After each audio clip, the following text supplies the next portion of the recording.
Assalamualaikum warahmatullahi wabarakatuh. Selamat pagi. Perkenalkan kami dari kelompok 3 yang beranggotakan 2 orang, yaitu dengan saya sendiri, Putri Wardawati, dan rekan saya, Ririn Aminah. Nah, kebetulan di mata kuliah ini ada 2 bab. Yang bab pertama, di bab 25, saya akan mempresentasikan tentang memahami pengendalian internal, dan yang kedua itu ada bab 26. Itu akan dijelaskan oleh rekan saya, Ririn Aminah. Nah, saya akan menjelaskan tentang bab 25 tentang memahami pengendalian internal. Pengendalian internal adalah proses, kebijakan, dan prosedur yang dirancang oleh manajemen untuk memastikan pelaporan keuangan yang dirancang oleh manajemen untuk memastikan pelaporan keuangan yang andal dan pembuatan laporan keuangan sesuai dengan rangka akuntansi yang berlaku. Informasi yang diperoleh akan membantu auditor dalam yang pertama itu ada menilai risiko residual atau residual risk. Risiko residual adalah risiko bawaan atau inherent risk dan risiko pengendalian atau control risk. Dan yang kedua itu adalah merancang prosedur audit selanjutnya untuk menanggapi risiko yang akan dinilai. Dan yang terakhir itu ada risiko bawaan atau inherent risk, yang merupakan risiko bisnis atau business risk maupun risiko kecurangan atau fraud risk diidentifikasikan dalam tahap identifikasi dan penilaian risiko. Manajemen mengulangi risiko ini dengan merancang dan mengimplementasi pengendalian intern yang akan menurunkan risiko ini ke tingkat rendah yang dapat diterima atau acceptably low level. Selanjutnya itu ada pengendalian internal pervasif dan spesifik. Pengendalian internal secara luas dapat dikategorikan ke dalam pengendalian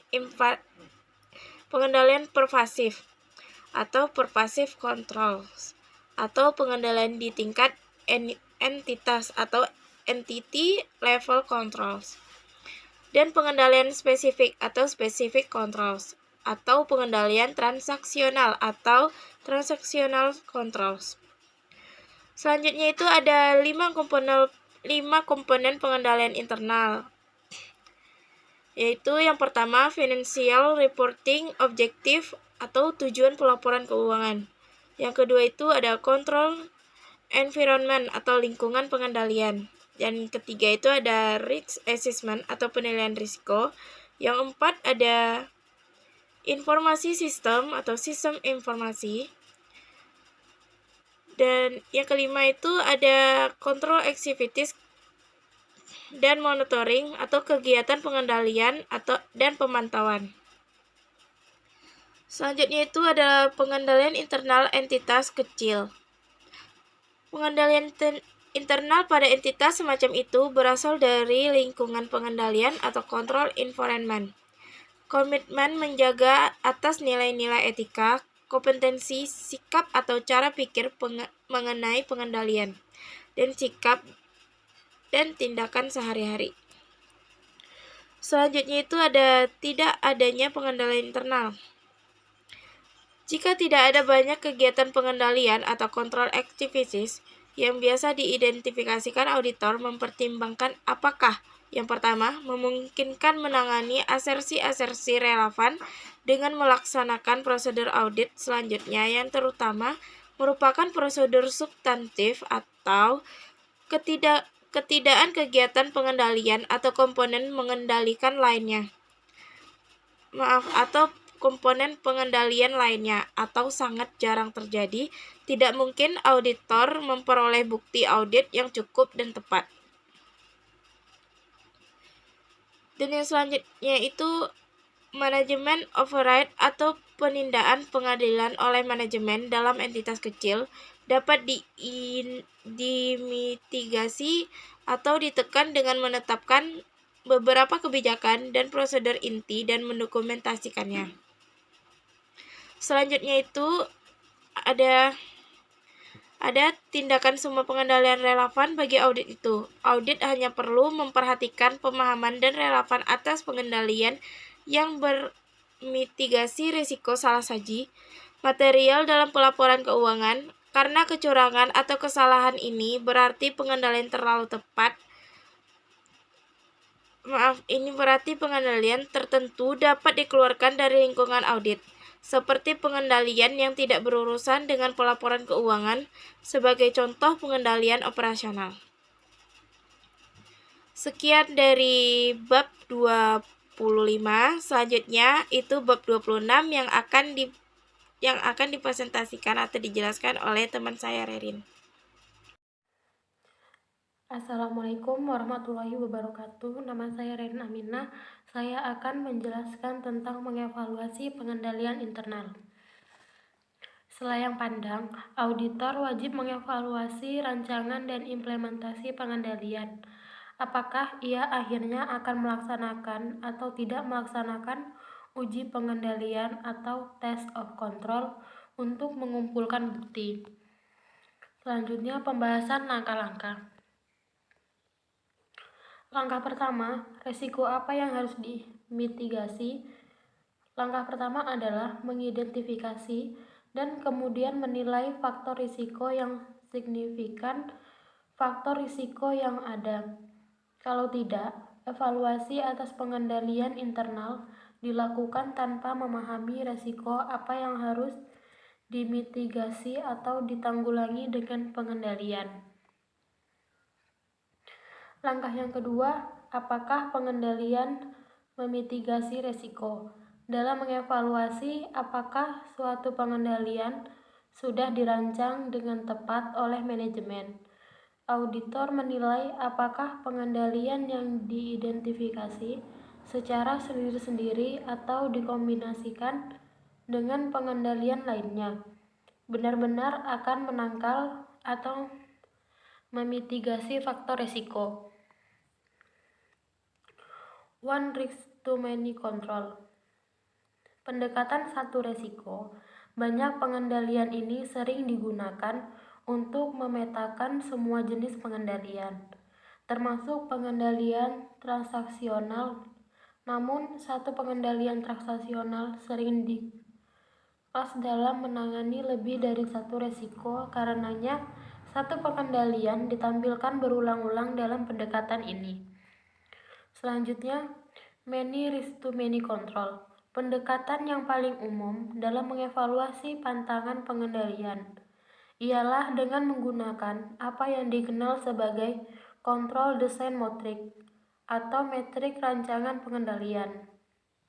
Metrik ini memungkinkan auditor secara sekilas dengan cepat dapat melihat dan pertama hubungan banyak dengan banyak atau many to many relationship antara resiko dan pengendalian. Yang kedua, di mana kuatnya pengendalian internal. Yang ketiga, di mana lemahnya pengendalian internal. Dan yang keempat, pengendalian utama yang menanggapi banyak resiko atau asersi dan dapat diuji efektif tidaknya pengendalian tersebut. Menyimpulkan rancangan pengendalian. Langkah terakhir dalam menilai rancangan pengendalian ialah menarik kesimpulan mengenal apakah pengendalian yang diidentifikasi memang benar-benar memitigasi faktor risiko tertentu. Ini memerlukan kearifan profesional untuk setiap asersi yang relevan atau faktor risiko. Perhatikan apakah tanggapan manajemen cukup untuk menekan risiko salah saji material ke tingkat rendah yang dapat diterima acceptably low level. Langkah yang ketiga, apakah pengendalian itu berfungsi? Langkah yang ketiga ini memastikan bahwa pengendalian yang diidentifikasi benar-benar berfungsi sesuai seperti dirancang. Sekadar bertanya kepada manajemen tidak cukup untuk mengevaluasi rancangan prosedur pengendalian internal atau apakah prosedur Pengendalian internal itu sudah diimplementasi, alasannya sederhana. Dan yang terakhir, langkah keempat. Apakah pengendalian sudah didokumentasi? Langkah keempat ini memastikan konteks beroperasinya pengendalian sejak awal sampai pelaporan keuangan. Tujuan dari langkah ini adalah untuk memberikan informasi tentang beroperasinya pengendalian yang relevan, yang diidentifikasi dalam langkah 2. Berapa luas atau banyaknya dokumentasi, ditentukan oleh kearifan profesional auditor. Memutakhiran dokumentasi di tahun mendatang. Mutakhiran ini meliputi yang pertama, buat salinan atau kopi dari kertas kerja tahun yang lalu.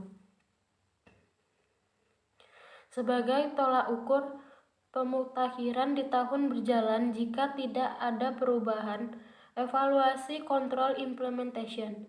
Jika pengendalian sudah diimplementasikan, dari resiko tidak berubah, rancangannya diterima. Yang kedua, mutakhirkan daftar resiko yang dimitigasi oleh pengendalian. Yang ketiga, identifikasikan perubahan dalam pengendalian pada tingkat entitas dan tingkat transaksional. Yang keempat, jika ditemukan ada perubahan, resiko atau pengendalian, tentukan apakah pengendalian internal yang baru sudah dirancang atau diimplementasikan. Yang kelima, mutakhirkan keterkaitan antara pengendalian internal dengan faktor resiko yang tepat. Dan yang keenam, mutakhirkan kesimpulan pada resiko pengendalian. Presentasi tertulis tentang pengendalian internal. Representasi atau pernyataan tertulis tentang pengendalian internal harus diminta dari manajemen yang mengakui bertanggung jawab untuk mengadakan dan memelihara pengendalian internal yang menurutnya diperlukan untuk membuat laporan keuangan yang bebas dari salah saji yang internal yang disebabkan oleh kesalahan atau kecurangan. Sekian penjelasan dari saya. Bila ada kata salah, saya mohon maaf. Saya akhiri. Wabillahi taufiq wal hidayah. Wassalamualaikum warahmatullahi wabarakatuh.